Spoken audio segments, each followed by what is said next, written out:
बिस्मिल्लाहिर्रहमानिर्रहीम। अस्सलाम वालेकुम। ये आपका अपना डिजिटल प्लेटफॉर्म है। मैं तारिक मतीन हूँ। इस वीडियो में बात करेंगे, काफ़ी खबरें क्विकली शुरू करते हैं। पार्लियामेंट हाउस में थप्पड़ चलने का मामला क्या है, इसके बारे में कुछ मालूमात हैं जो मैंने डिग आउट की हैं बहावलपुर से भी, इस्लामाबाद से भी, और इसके साथ साथ कुछ मज़ीद लोगों से भी, और जो बराह रास्त ताल्लुक़ रखने वाले लोग हैं उनसे भी इस मामले में बात की है।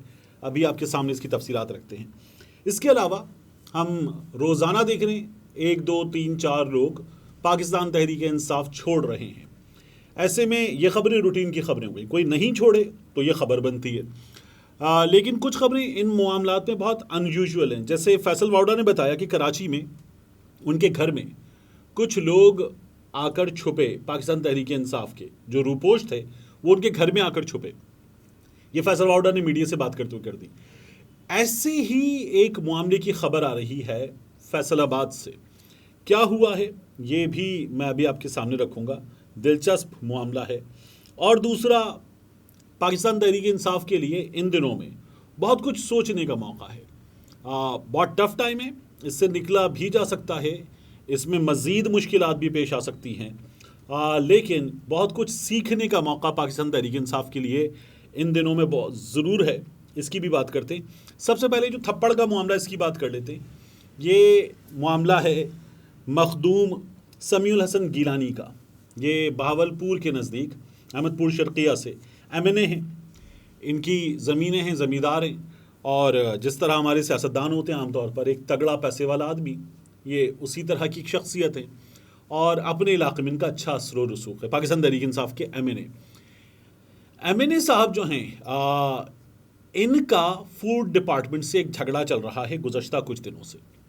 और वहाँ पर 4 गाड़ियाँ, ये जो गंदम की नकलो हमल पर पाबंदी है, इसमें 4 गाड़ियाँ पकड़ी गई फूड डिपार्टमेंट की जानिब से जो गंदम ले जा रही थी। और जब ये पकड़ी जाती हैं तो फिर उसके बाद ड्राइवर जो है वो बयान देता है कि इसकी गंदम है। सरकार गंदम रख लेती है, पैसे दे दिए जाते हैं उसके, क्योंकि गंदम की नकलो हरकत पर पाबंदी है तो ये गंदम रख ली गई, पैसे दे दिए गए।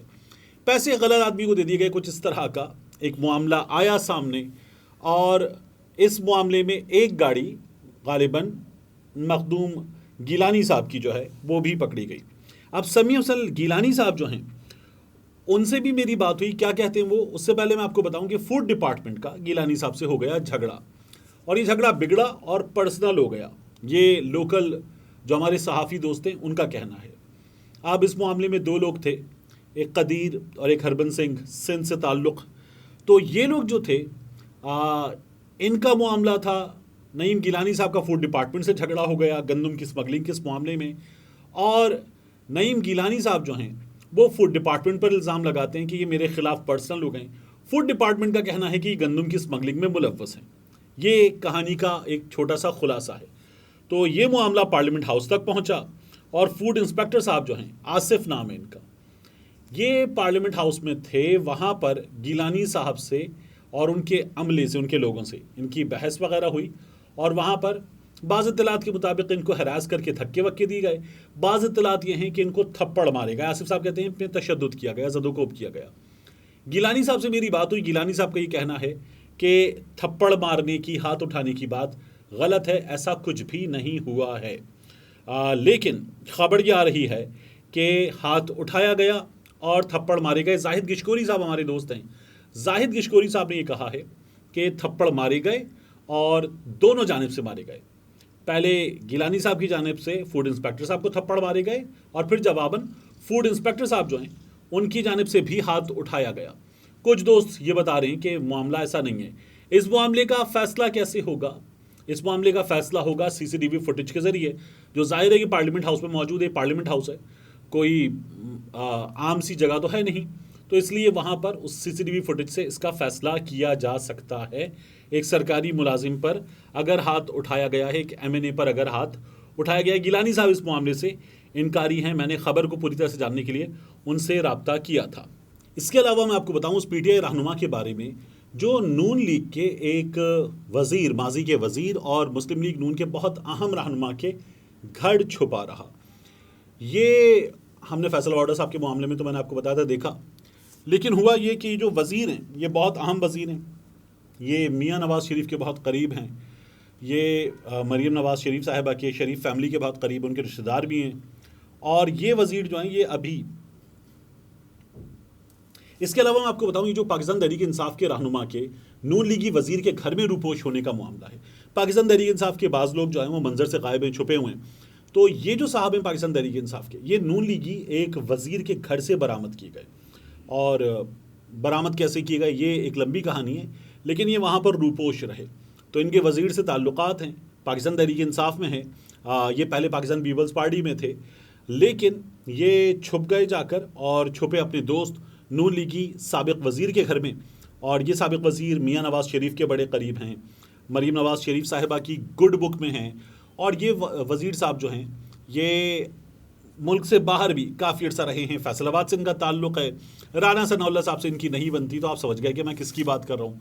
इनके घर में ये साहब छुपे रहे और फिर पकड़ लिए गए, बरामद भी वहीं से किए गए। इस बात को भी दबा दिया गया कि ये वहाँ से बरामद किए गए हैं, क्योंकि इसमें नून लीग के एक साहब का नाम आ रहा था। तो इस बात को पूरी तरह से दबा दिया गया। लेकिन हैं कौन, ये मैं आपको बड़े पक्के सोर्सेज से मालूम करने के बाद बता रहा हूँ। तो इसलिए ये वही वज़ीर साहब हैं जिनका नाम आप समझ गए कि फैसलाबाद से ताल्लुक़ हो, फैसलाबाद में एक और वज़ीर से इनकी ना बनती हो, और फिर ये मुल्क से बाहर भी गुज़श्ता कुछ बरसों में रहे हों। तो ये कौन साहब हो सकते हैं? तो उनके घर में ये छुपे हुए थे। फैसलाबाद से एक और साहब हैं जो अब वहीं चले गए हैं जहाँ ये साहब 3-4 बरस से मौजूद थे। और ये साहब जो हैं इनका नाम उस तहकीकात में जिसमें जियो फेंसिंग के ज़रिए लोगों के नाम आए, इनका नाम उसमें शामिल है। ये लाहौर प्रेस क्लब पहुँचे, इन्होंने प्रेस कॉन्फ्रेंस की, और प्रेस कॉन्फ्रेंस करने के बाद ये लाहौर से ही मुल्क से बाहर चले गए, फैजुल्ला कमो का।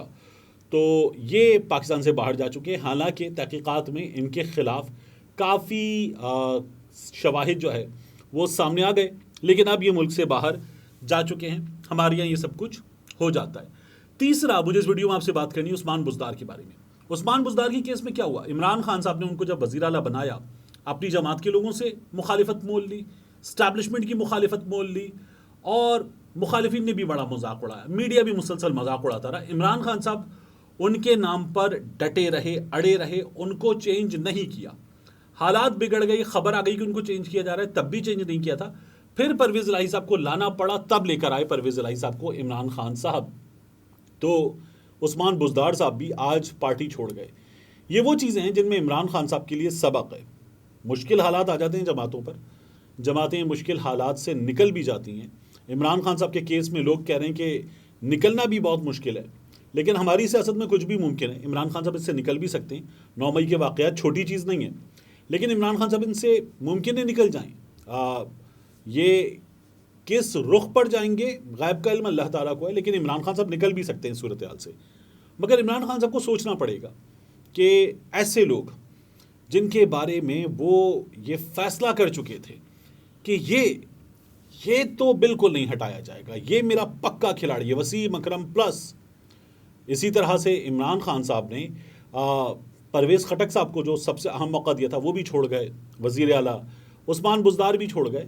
तो ये इमरान खान साहब के लिए सीखने का मौका है, बंदे पहचानने का एक मौका है, और इस मौके को इमरान खान साहब को ज़ाया नहीं करना चाहिए। जब आगे दोबारा मौका मिले, किस्मत दे सकती है मौका बिल्कुल, तो फिर इमरान खान साहब को इन तजुर्बात से सीखा हुआ सबक अप्लाई करना चाहिए। मिलते हैं इंशाल्लाह आपसे अगली वीडियो में।